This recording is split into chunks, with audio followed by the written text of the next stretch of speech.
আজকের মামলাটি ছিল হলো 2013 সালে দ্রব্যমূল্য বৃদ্ধি এবং নিরপেক্ষ সরকার অধীনে নির্বাচন 2014 যে নির্বাচন ছিল, সেই নির্বাচনের দাবিতে বিএনপির একটা বিক্ষোভ মিছিল ছিল।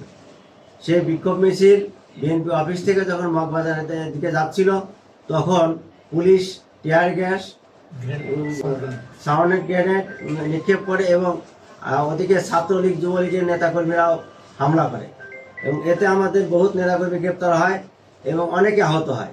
কিন্তু ঘটনা ঘটে রমনার ওইদিকে, কিন্তু মামলা হয় পল্টনে 2টা, রমনায় 2টা এবং শাহজাহানপুর থানায় একটা একই সময়।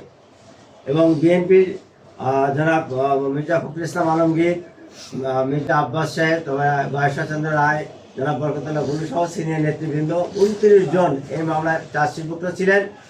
আজকে মামলাটি চার্জ শুনানির জন্য দিন ধার্য ছিল।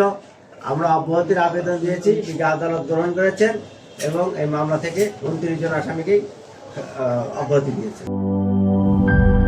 শিয়া বাটার ও ভিটামিন ই সমৃদ্ধ লিলি বিউটি সোপ, তারুণ্যময় উজ্জ্বল ত্বকের জন্য। রিমার্ক,